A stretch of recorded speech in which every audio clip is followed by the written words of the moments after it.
ரங்கனும் அணுவை கூப்பிட்டு ருக்மிணி கிட்ட வந்து நடந்த எல்லா விஷயத்தையுமே அவங்க கிட்ட சொல்லி இவங்க ரொம்ப டேலண்டான பொண்ணு, இவங்க இங்க ஜாயின் பண்றதுக்காக பர்மிஷன் வேணும்னு கேக்குறான். டேலண்ட் இருந்தா மட்டும் போதுமா, இங்க நிறைய ரூல்ஸ் இருக்கு. அதுவும் இல்லாம இவளை இங்க சேர்த்தோம்னா ராஜசேகர் இன்னமும் நமக்கு நிறைய பிரச்சனை கொடுப்பான். அவன் என்னைக்குதான் பிரச்சனை கொடுக்காம இருந்திருக்கான். நம்ம ரெண்டு அகாடமிக்கு நடுவுல நடக்கிற பிரச்சனையால அணுவோட லைஃப் போகணுமான்னு கொஞ்சம் யோசிச்சு பாருங்க. சரி, நீ இவ்வளவு தூரம் சொன்னதுனால ஒத்துக்கிறேன்னு அணு கிட்ட நடந்ததெல்லாம் மறந்துட்டு கிரிக்கெட்ல ஃபோக்கஸ் பண்ண சொல்றாங்க. இங்க தங்கமும் அணு அகாடமியில சேர்ந்தது பிடிக்காம இந்த அகாடமிக்குன்னு எந்த ரூல்ஸுமே இல்லையா, யாரு வேணாலும் எப்ப வேணாலும் வந்து ஜாயின் பண்ணிக்கிட்டு இருக்காங்க. அதெல்லாம் வேலிடான ரீசன் இருந்தா ஜாயின் பண்ணலாம். அவ ஆங்கர் அகாடமில இருந்து வந்திருக்கா, எப்படி செட் ஆகும்? எனக்கு ஒன்றும் அது தப்பா தெரியல.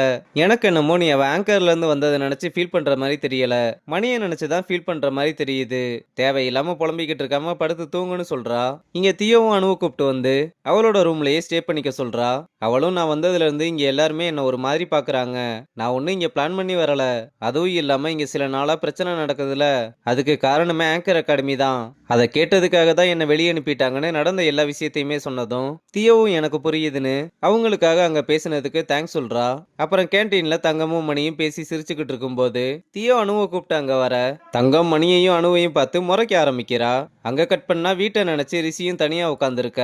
வெங்கன் வந்து எல்லாம் ஓகேவாடான்னு கேட்டா நான் இப்ப போகணும்னு சொல்ல, இந்த நிலைமையில அவங்க அப்பாவோட இருக்கணும்னு நினைக்கிறா சார். லாங் லீவ் எதுவும் வேணுமாடா? இல்ல, நான் எல்லாத்தையுமே விட்டுட்டு மொத்தமா போறேன். எங்க அப்பாவுக்காக நான் இதை பண்ணியே ஆகணும். இது உண்மையாவே பெரிய டிசிஷன் தான். ஆனா நீ இதை உன் ஃபேமிலிக்காக பண்றதுனால தைரியமா பண்ணு. கிரிக்கெட் உன் லைஃப்ல இல்லைன்னு நினைக்காத. நமக்கு பிடிச்ச விஷயம் நம்ம கூட எப்பவுமே இருக்கும். அப்புறம் ஷூட்டிங் இல்லாத டைம் அப்பப்பா எங்களை வந்து பார்த்துட்டு போ. அப்படியே இந்த விஷயத்த ருக்மணி மேம் கிட்டயும் இன்ஃபார்ம் பண்ணிடுன்னு சொல்றான். அவனும் சரின்னு கிளம்பும் போது வழியில அணுவை பார்த்து உள்ளுக்குள்ள அவ்வளோ கஷ்டம் இருந்தாலும் சிரிச்ச முகத்தோட அவளையும் அகாடமிக்கு வெல்கம் பண்ண, நானும் உன் சுச்சுவேஷனை பத்தி கேள்விப்பட்டேன். கண்டிப்பா உன் ப்ராப்ளம்ஸ் எல்லாமே வேகமா சரியாயிரும்னு ஆல் த பெஸ்ட் சொல்லி அனுப்புறா. அப்புறம் ருக்மணியை பார்க்க வந்து என் சுச்சுவேஷன் எப்படியும் உங்களுக்கே தெரிஞ்சிருக்கும்னு சொல்ல, அவங்களும் உனக்கு அப்படி நடந்தது ரொம்ப கஷ்டமா இருக்கு, உனக்காக அகாடமியோட கதவு எப்பவுமே திறந்திருக்கும், டிசி சீக்கிரமாவே உன் கைக்கு வந்துடும், பார்த்து போயிட்டு வான்னு சொல்றாங்க. அப்புறம் அவனும் சரின்னு சொல்லிட்டு வெளியே வர, நமக்குள்ள என்ன பிரச்சனை இருந்தாலும் நீ போவேன்னு நினைச்சு கூட பார்க்கலடா, எல்லாருக்கும் நீ இங்க இருந்து போறதுல விருப்பமே இல்லடான்னு சொல்லி அழுக, என்னதான் சண்டை போட்டாலும் நம்ம எல்லாருமே பெஸ்ட் ஃப்ரெண்ட்ஸ் தான் சொன்னதும் பசங்க எல்லாருமே அவனை கட்டிப்பிடிச்சு அழுகுறானுங்க. மாத்தையனும் நீ வெளியே போனதுக்கு அப்புறம் நீயா இரு, என்ன பிரச்சனைனாலும் ஒரு கால் பண்ணு, நாங்க எல்லாருமே உனக்காக வந்து நிப்போம், உனக்கு பிடிச்ச ஓல்டு ஃபேஷன் சரக்கோட வந்து நிப்போம்னு எல்லாருமே ரிஷியை மிஸ் பண்றாங்க.